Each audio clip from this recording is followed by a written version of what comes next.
Your travel journey के दर्शकों का तुंगनाथ यात्रा में हार्दिक स्वागत और अभिनंदन है। सबको हर हर गंगे, ओम नमः शिवाय। क्योंकि हर हर गंगे और ओम नमः शिवाय के जाप के बल पर ही तुंगनाथ का दर्शन संभव है। हमने अपनी यात्रा हरिद्वार से प्रारंभ किया और हमने 3 दिन के लिए 10,000 रुपये में एक कैब लिया था और उस कैब से हमने यात्रा प्रारंभ किया। यात्रा की शुरुआत हमारी थोड़ी सी स्लो रही। कई जगह पर सिंगल ट्रैक होने की वजह से काफ़ी जाम का सामना हमें करना पड़ा और रात्रि हम चोपता तक नहीं पहुंच पाए और अंततोगत्वा रात के 8 बजे हमने अपनी जर्नी का द एंड ऊखी मठ में ही कर दिया। और फिर अगले दिन हम 2 घंटे लेट रहे।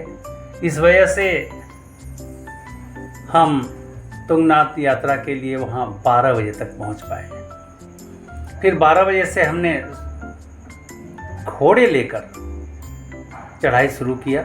लगभग 4 किलोमीटर की खड़ी चढ़ाई है। 45 एंड 60 डिग्री का एलिवेशन है इस पे और उस एलिवेशन को पार करके हम बाबा तुंगनाथ का दर्शन करने पहुँचे।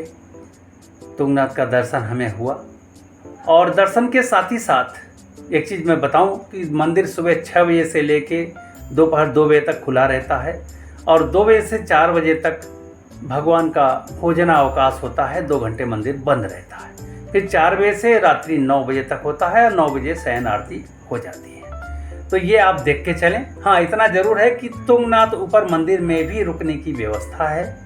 अगर यदि आप मंदिर पहुंच जाते हैं और रात हो जाता है तो आप वहां पर भी रुक सकते हैं।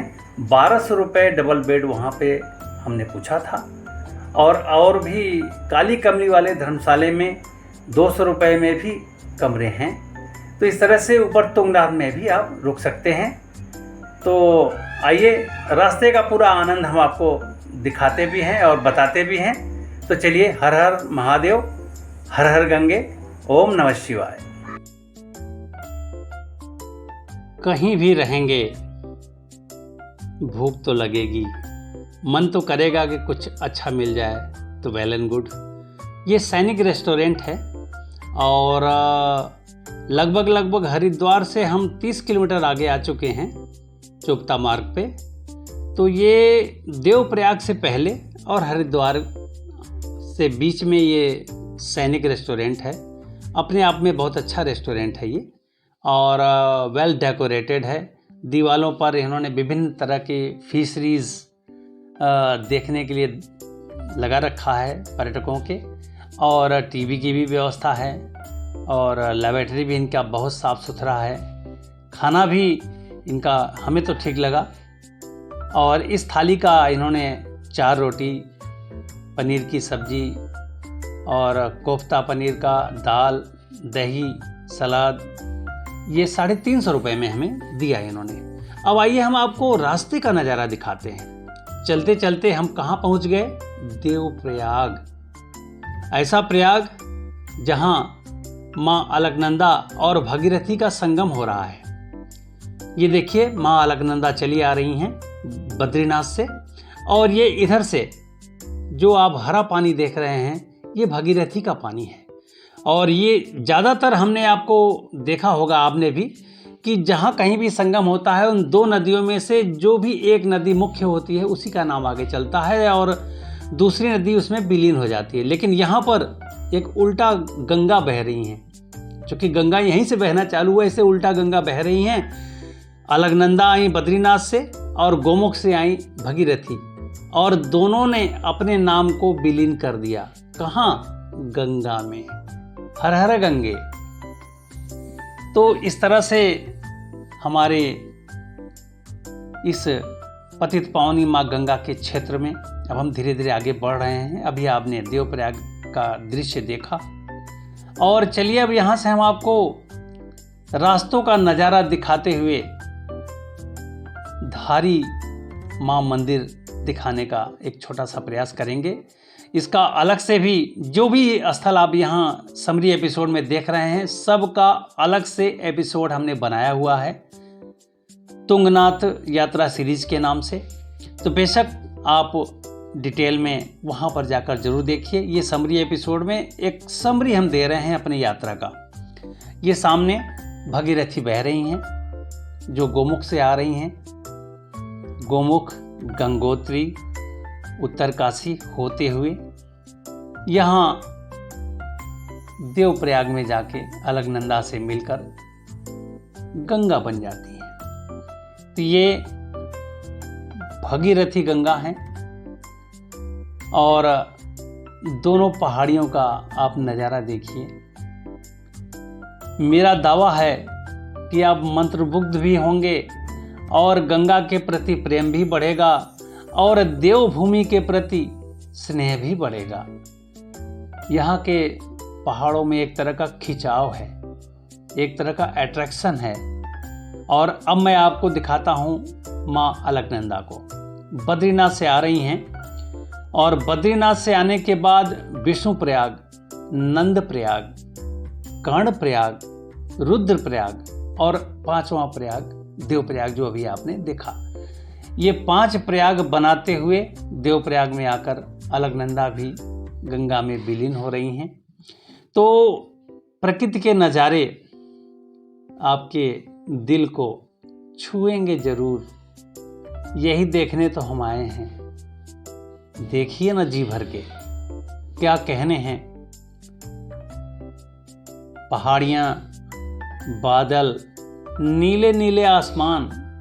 हमारे शहरों में ऐसे बादल और इतना नीला आसमान कहाँ दिखता है। प्रदूषण ने तो ढक लिया है। अब हम आ गए धारी माँ मंदिर के समीप। धारी माँ मंदिर का अलग से हमारा एपिसोड है। हम यहाँ पर केवल उनका चित्र और माँ धारी को नमन करते हैं। नमन माँ धारी, सबको आशीर्वाद दीजिए, दर्शन दीजिए और हमारी यात्रा सफल कीजिए। माँ धारी के यात्रा के बाद अलकनंदा के किनारे किनारे हम और आगे बढ़ रहे हैं और बढ़ते बढ़ते अब हम रुद्रप्रयाग तक पहुँचेंगे। रुद्रप्रयाग ऐसी जगह है जहाँ मंदाकिनी मंद मंद बहते हुए अलकनंदा से आकर मिलती हैं और मंदाकिनी केदारनाथ से निकलती हैं।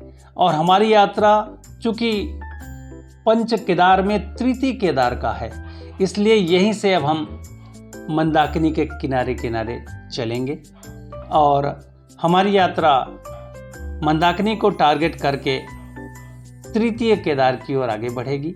तो रुद्रप्रयाग से आगे बढ़ने पर एक जगह आएगा जिसका नाम है अगस्त मुनि। ये नीला आसमान देख रहे हैं, ये नीला आसमान, ये पहाड़, ये बादल, क्या हमारे शहरों में ऐसा दिखता है? कहाँ, कभी बचपन में हमें जरूर दिखता था पर अब तो नहीं दिखता।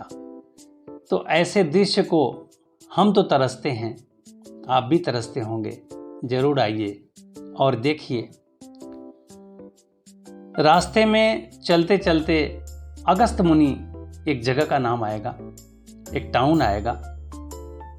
अगस्त मुनि टाउन में ही मुख्य मार्ग से मात्र 20 मीटर की दूरी पर अगस्त मुनि का आश्रम बना हुआ है। 10 मिनट गाड़ी रोककर, समय निकालकर जरूर अगस्त मुनि के दर्शन करिए। अगस्त मुनि जी ऐसे वैज्ञानिक रहे जिन्होंने पृथ्वी का संतुलन बनाया विंध्य पर्वत को झुकाकर। दूसरा, वृत्तासुर के वध में आपने सहयोग दिया इंद्र को, और वृत्तासुर लड़ाई होता था तो वो समुद्र में छिप जाता था, तो अगस्त मुनि पूरा समुद्र यहाँ पी गए और पीने के बाद वृत्तासुर का वध हुआ और फिर समुद्र ने कहा कि मेरा यथावत स्थिति बना दें प्रभु।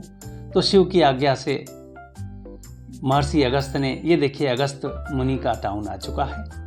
तो अब हम आपको अगस्त मुनि के आश्रम में हल्का सा झलक जरूर दिखाएंगे। ये अगस्त मुनि का झलक है, तो आप अगस्त मुनि का झलक भी देखिए और उनको नमन भी करिए, समय ज़रूर दीजिए। रास्ते में ऐसे ऐसे ये सामने अगस्त मुनि का मंदिर है, तो बोलिए अगस्त मुनि की जय। हर हर गंगे, ओम नमः शिवाय। तो भगवान शिव की आज्ञा से अगस्त मुनि उस समय के वैज्ञानिक रहे जिन्होंने समुद्र को भी पिया, पृथ्वी के संतुलन को भी बनाया, और जैसे आज रोबोट हम लोग बनाते हैं, उस जमाने में साक्षात कन्या की प्रतिमूर्ति उन्होंने बनाया था। तो उस प्रतिमूर्ति को बनाने के बाद उन्होंने उसी कन्या से शादी भी किया। तो ये एक छोटा सा व्याख्यान हमें अगस्त मुनि के बारे में इसी पट्टिका पर लिखा हुआ मिला। आइए यात्रा को अब हम आगे बढ़ाते हैं और अगस्त मुनि से आगे बढ़ते बढ़ते अब हमारी यात्रा वैसे ही संध्या काल को पहुंच रही है। रास्तों ने हमें बहुत रोकने का प्रयास किया और अब हम ऊखी मठ की ओर आगे बढ़ रहे हैं। ऊखी मठ अगस्त मुनि से लगभग 40-45 किलोमीटर की दूरी पर है। संध्या हो रहा है। संध्याकालीन दृश्य देखकर वाकई में नहीं लगेगा कि हम कहीं स्वर्ग में तो नहीं हैं। जैसे जैसे संध्या होता जा रहा है, पहाड़ी के चोटी से सूर्य की किरणें धीमे धीमे आ रही हैं और जहाँ डार्क हो रहा है पहाड़ पे, वहाँ पे जो घरों की लाइट है वो जुगनू जैसी चमक रही है। तो वाकई में हम महसूस तो वही कर रहे हैं कि कहीं हम स्वर्ग में तो नहीं आ गए। ये है हमारी देवभूमि की गरिमा। देवभूमि की गरिमा देखते देखते एक सिंचाई परियोजना है, कुंड के नाम से ये जगह है, जो ऊखी मठ आने से पहले पड़ेगा। जगमगा जरूर रहा है, लेकिन ये सिंचाई परियोजना है, वाटर रिजर्वायर है और ये मंदाकिनी गंगा पर बना हुआ है। तो इस तरह से मंदाकिनी गंगा पर ये सिंचाई परियोजना है कुंड का, और इसको देखते देखते हम सीधे पहुंच रहे हैं कहाँ? ऊखी मठ, जहाँ उषा और अनिरुद्ध के प्रपौत्र की शादी हुई थी। और यहीं सूर्यवंशियों के राजा मानधाता ने भगवान शिव को प्रसन्न किया और भगवान शिव ओंकारेश्वर और अमलेश्वर के रूप में उनको दर्शन दिए।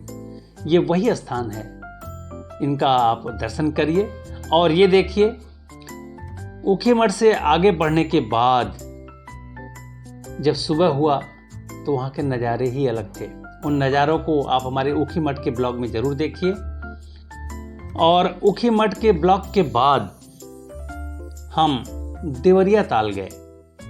देवरिया ताल ऊखी मठ से 14 किलोमीटर की दूरी पर है। लगभग जाने में 1 घंटा लगा।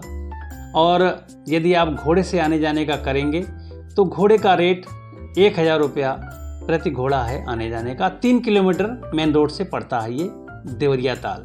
ये है रहा देवरिया ताल का प्रवेश द्वार। प्रवेश द्वार हम आपको दिखाने का प्रयास करते हैं। जैसे ही ये ब्लॉग हमारा समाप्त होता है, प्रवेश द्वार सामने दिख जाएगा आपको। ये रहा हमारा प्रवेश द्वार देवरिया ताल का। देवरिया ताल का हमने अलग से ब्लॉग दिया है, उसका आप अवलोकन करिए और देवरिया ताल को आप देखिए। बहुत प्यारा ताल है। और इसके बाद हमारी यात्रा यहाँ से देवरिया ताल से चोपता की ओर आगे बढ़ जाती है। तो इस तरह से एक लंबा सफ़र हमने बाबा तुंगनाथ के दर्शनार्थ तय किया है। चोपता तक हम एक दिन में ही आ जाना चाहते थे, लेकिन शायद भगवान की मर्जी नहीं थी और ऊखी मठ में भगवान ओंकारेश्वर को हमें दर्शन देना लिखा था। इस वजह से रात्रि विश्राम हमने ऊखी मठ में किया है।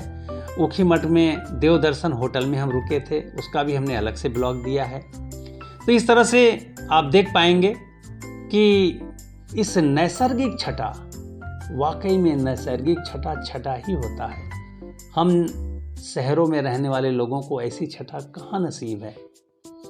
जहाँ कहीं भी मन करता है बस रुक जाओ और देखो ये झरना, ये नदी, ये कलकल करता प्रपात, ये स्ट्रीम, ये साफ सुथरे रोड, अगल बगल की हरियाली, क्या कहने।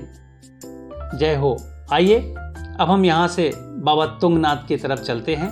हमने 900 रुपये का घोड़ा लिया था सिर्फ जाने जाने का, और घोड़े से चलकर हम बाबा तुंगनाथ की यात्रा पूरी किए हैं और लौटते समय हम पैदल उतरे थे। तो बोलिए बाबा तुंगनाथ की जय। आइए कुछ देर बाबा तुंगनाथ के बारे में आप देखिए, इसका अलग से ब्लॉग हमने दिया हुआ है, और बाबा का धाम का आप दर्शन करिए, और दर्शन करने के बाद फिर हम आपसे मिलते हैं। बाबा तुंगनाथ का दर्शन करने के बाद हम सायंकाल नीचे उतरे और अपनी जर्नी फिर कर्णप्रयाग तक ले गए, और रात्रि विश्राम हमने कर्णप्रयाग में किया। कर्णप्रयाग का भी हमने अलग से ब्लॉग दिया है। यहाँ पर कर्ण का अंतिम संस्कार भगवान कृष्ण ने किया था इसी शिला के ऊपर, और यहाँ पर पिंडर नदी, जिसे कर्णगंगा भी कहते हैं, कर्णगंगा अलकनंदा नदी से मिलती हैं। तो एक कर्णप्रयाग का एक संगम होता है यहाँ पे, ये तीसरा संगम है। तो अलकनंदा यहाँ पिंडर नदी यानी कि कर्णगंगा से मिलती हैं, इसलिए ये कर्णप्रयाग नाम पड़ा। और भगवान कृष्ण ने कर्ण का अंतिम संस्कार किया था इसी शिला पर, इस वजह से इस शिला का नाम कर्णशिला पड़ा। और इसी शिला पर कर्ण की मूर्ति और भगवान कृष्ण की भी मूर्ति लगी हुई है मंदिर के अंदर। ये सामने जो मंदिर है इसी शिला पर बना है, और इस मंदिर के अंदर कर्ण और भगवान कृष्ण की मूर्ति लगी है। और मैं समझता हूँ कि कर्ण से संबोधित किया हुआ मंदिर शायद इकलौता मंदिर कर्णप्रयाग में है, और ये पाप रहित क्षेत्र है। कर्ण के हिसाब से उन्होंने भगवान से मांगा था कि हे प्रभु, मुझे ऐसी जगह पर मेरा अंतिम संस्कार करिएगा जहाँ किसी ने कभी पाप न किया हो। तो ये पाप मुक्त क्षेत्र है, और ये कर्ण, और सामने बगल में भगवान कृष्ण आप देख पा रहे होंगे। तो चलिए इसके बाद हमारी यात्रा और आगे बढ़ेगी, और अगले यात्रा के लिए आप तैयार रहिए। कर्णप्रयाग के बाद हम आगे आपको लिए चलते हैं रुद्रप्रयाग की ओर। रुद्रप्रयाग एक ऐसी जगह है, ये सामने देखिए रुद्रप्रयाग, मंद मंद बहती मंदाकिनी, और मटमैले कलर में अलकनंदा बद्रीनाथ से आ रही हैं, और ये जगह है रुद्रप्रयाग। यहाँ पर भगवान रुद्र से संबंधित ये जगह है। नारद जी ने भगवान रुद्र का वर्षों तक तपस्या किया। तपस्या सामने नारद जी हैं, और ये इधर सामने आप जो देख पा रहे हैं ये भगवान रुद्र हैं। इन नारद जी ने जब वर्षों तक तपस्या किया भगवान रुद्र का, तो रुद्र ने नारद जी के सामने प्रकट हुए, और प्रकट होने के बाद उन्होंने नारद जी से कहा कि हे नारद, मांगो, क्या मांगते हो। और नारद जी ने भी क्या मांगा। नारद जी ने कहा, हे प्रभु, आप संगीत के महागुरु हैं, आप मेरे संगीत के गुरु बनिए और मुझे अपना शिष्य बना लीजिए। भगवान ने कहा, एवमस्तु। भगवान रुद्र नारद जी को संगीत शिक्षा देने वाले प्रथम गुरु बने, और नारद जी प्रथम शिष्य भी बने। और जब उनकी शिक्षा पूर्ण हुई तो नारद जी को भगवान रुद्र ने अपनी वीणा दी। इस वजह से उनके हाथ में जो वीणा है उस वीणा का नाम रुद्र वीणा है। तो वीणा एक अलग वीणा होती है, और रुद्र वीणा में 2 तंबूरे लगे रहते हैं। तो इस तरह से ये आप जो देख पा रहे हैं मंद मंद बहती मंदाकिनी और अलकनंदा का संगम यहाँ देख रहे हैं रुद्रप्रयाग में। रुद्रप्रयाग केदारनाथ और बद्रीनाथ जाने के लिए दोनों मार्ग यहीं से कटते हैं। तो एक बड़ा पुण्य सलीला ये क्षेत्र है, ये रुद्रप्रयाग। और रुद्रप्रयाग दिखाने के बाद हम यहाँ से आगे की तरफ प्रस्थान करेंगे और आपको वो स्थान दिखाने का प्रयास करेंगे जो देवप्रयाग के नाम से विख्यात है। अभी आप रुद्रप्रयाग के दोनों मंदाकिनी और अलकनंदा का दर्शन कीजिए। त्रिदिवसीय यात्रा तुंगनाथ का हमने जो किया है, उस यात्रा में कैब का खर्च 10,000 रुपये, 2 रात्रि विश्राम 1,000 रुपये, और नाश्ता और खाना यहाँ पे बहुत ही सस्ता रहा। लगभग 3 दिन में हम 2 लोगों का नाश्ते और खाने में 3 दिन में 3,000 रुपये का खर्च हुआ। कुल मिला के 15,000 रुपये और 900 रुपये घोड़े का, 1,800 रुपये, यानी कि कुल मिला के 17,000 का बजट यदि आपके पास है तो बेशक आप बाबा तुंगनाथ के दर्शनार्थ चले आइए। हो सकता है आप कुछ और कम में भी कर सकते हैं, हो सकता है आप कुछ और ज़्यादा में भी कर सकते हैं। तो इस तरह से ये तुंगनाथ के बारे में, खर्च के बारे में मैंने बताया।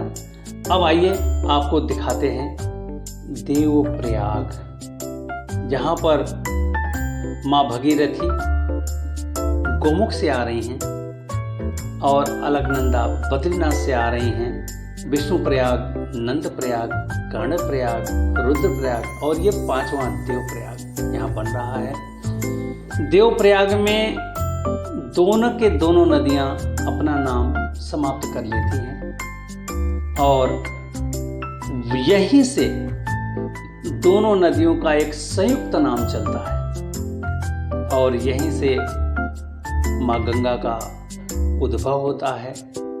भगीरथी गंगा की जगह गंगा हो जाती हैं, अलकनंदा गंगा में विलीन हो जाती हैं। दोनों नदियों का नाम संयुक्त रूप से केवल गंगा हो जाता है और यहीं से पतित पावनी माँ गंगा गंगा सागर से मिलने चलती हैं। तो ये देवप्रयाग में माँ गंगा का प्रादुर्भाव होता है।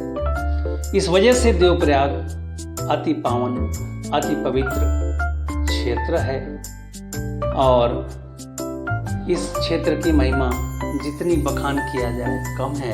हमारा क्या भी साथ है, वेद और स्वयं नारद भी इस क्षेत्र की महिमा का बखान नहीं कर पाते। भगवान राम ने रावण के वध के बाद यहाँ पर वर्षों तक तपस्या किया। यहाँ पर ऊपर चढ़ के रघुनाथ मंदिर है और राम के पिताजी पुत्र यष्टि यज्ञ करने से पहले यहाँ भगवान शिव का वर्षों तक तपस्या किए। एक पहाड़ी का नाम है दशरथ पहाड़ी। दशरथ पहाड़ी पर जिस शिला पर बैठकर दशरथ जी ने तपस्या किया उस शिला का नाम दशरथ शिला है। कभी अवसर मिला तो दशरथ शिला अगर गए तो वहाँ का भी अलग से हम दर्शन आपको कराएंगे। तो ये इस तरह से ये पतित पावनी माँ गंगा यहाँ से सागर की ओर कल कल करती आगे बढ़ रही हैं और इस तरह से हमारी यात्रा का इतिश्री भी धीरे धीरे करके होता जा रहा है। तो चलिए आप भगीरथी और अलकनंदा का संगम भी देखिए और यहाँ से माँ गंगा को भी देखिए और कुछ देर में फिर हम आपसे मिलते हैं। या देवी सर्वभूतेषु अमृत रूपेण संस्थिता नमस्तस्यै नमस्तस्यै नमस्तस्यै नमो नमः। अमृत तुल्य जल को नमन करता हूँ मैं। हर हर गंगे, हर हर गंगे, हर हर गंगे। प्रिय दर्शकों, तुंगनाथ यात्रा का समापन बड़े हर्ष के साथ कर रहा हूँ मैं। ये बहुत सफल यात्रा रही है और तुंगनाथ पूरे विश्व में सबसे ऊंचाई पर बना शिवलिंग है हमारा। तो ये पंच केदार में सबसे ऊंचे केदार, तृतीय केदार और पूरे वर्ल्ड में सबसे ऊंचे शिवलिंग का ये दर्शन आपने किया। चलिए फिर किसी नई जगह पर नई ऊर्जा के साथ नए स्थान को एक्सप्लोर करते हैं। हर हर गंगे, ओम नमः शिवाय।